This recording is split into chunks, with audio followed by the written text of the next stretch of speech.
T-Dog, J-Boy, and me, I'm Lugs. Our pride and joy is pumping our mugs. Be careful, kids, it could get rough. We're flipping our lids on sports and other stuff.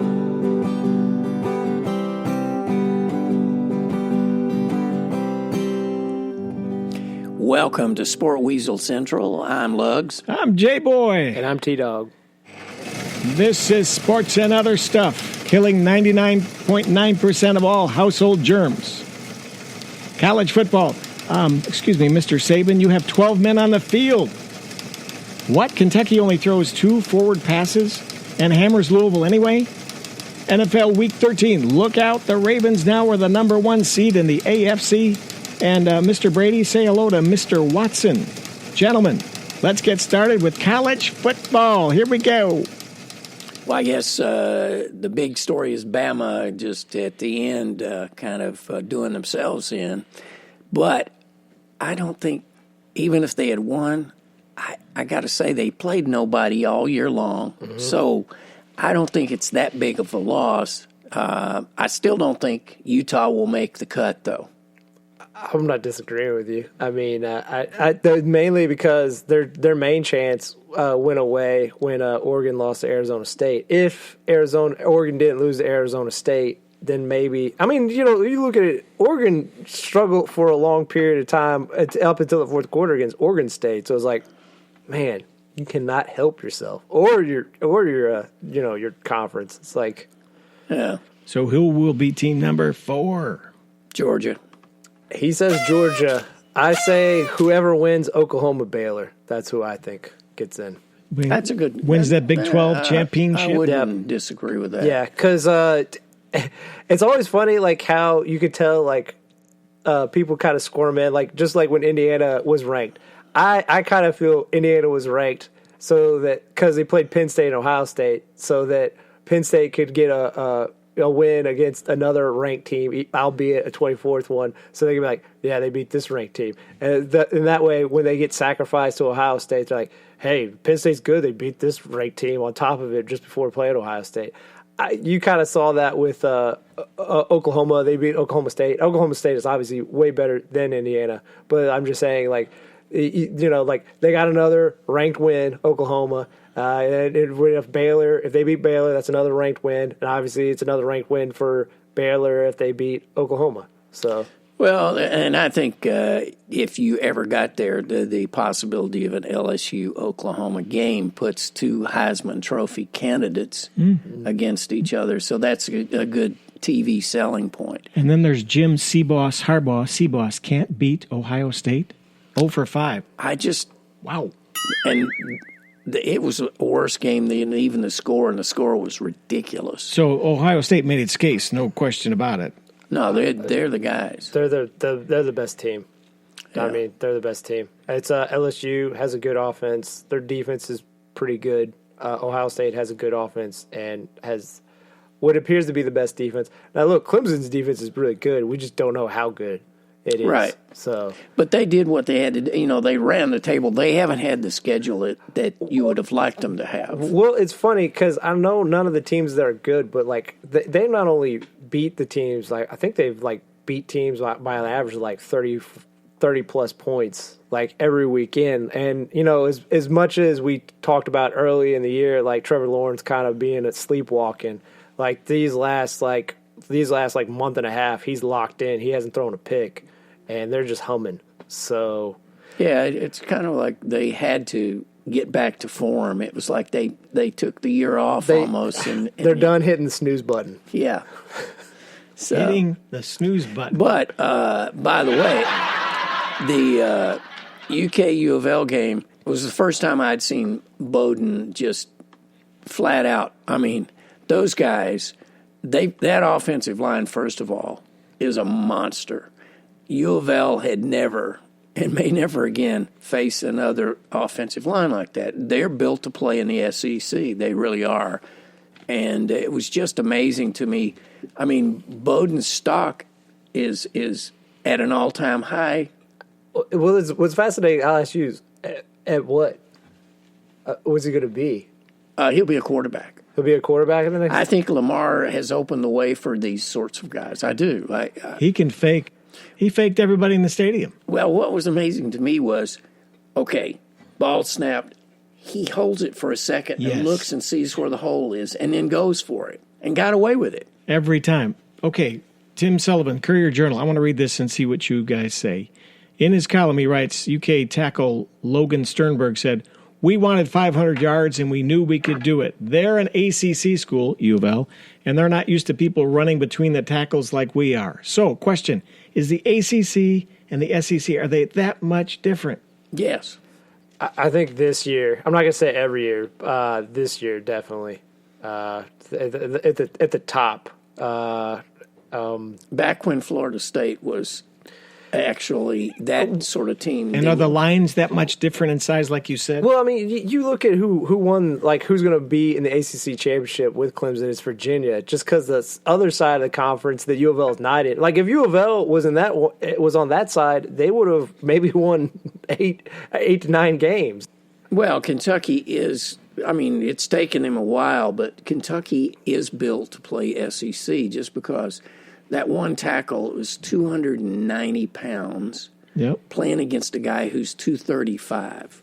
Well, it doesn't, they can compete for the first quarter, maybe 2 quarters.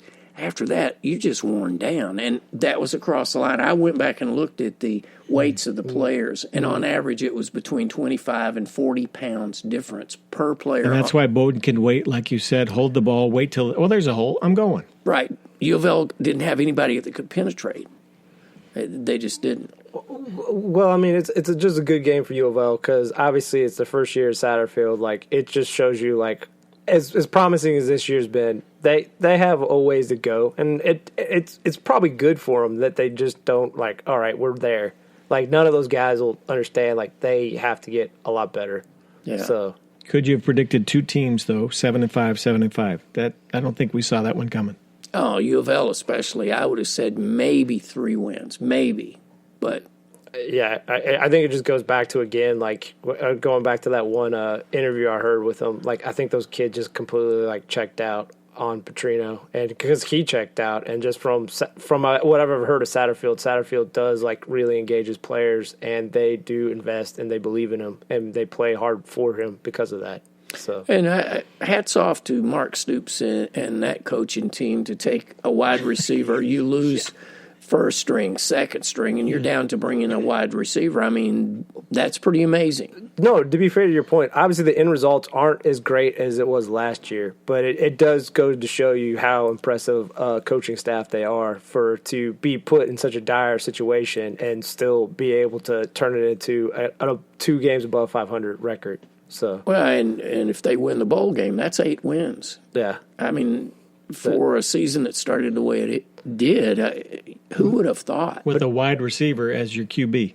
But does he stay there, though? Because is he in contention for that Florida State job? Oh, no, I don't think he'll leave. I don't. I think he's got that program right where he wants it in Florida State. That's a rebuild of, what do you figure, 4 years maybe? I agree with you. I mean, I'm sorry for anyone who's a Florida State fan, but it's just like I think at this point, considering like you said, how much he's invested in UK and how much he's helped kind of rebuild it, even though it didn't fall off too much after. I know under Joker kind of fell off a little bit, but like it wasn't as bad as it was, years before Joker. Right.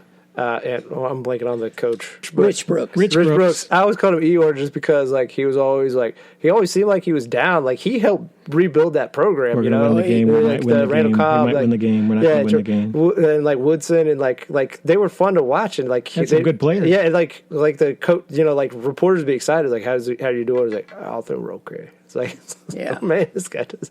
Nothing to impress this man. So the old Oaken bucket, Purdue, Indiana. Indiana wins 8 games for the first time since what? I believe in '93. Wow, So, good stuff. That game was way too close. Double overtime victory. Yeah. Big props to Peyton Ramsey, guy who was a backup. Yeah. And then Penix got injured, and he came in and he balled out. And I'm not saying that he shouldn't be the starter next year. I don't know the situation with Penix. I'm just saying the durability issues.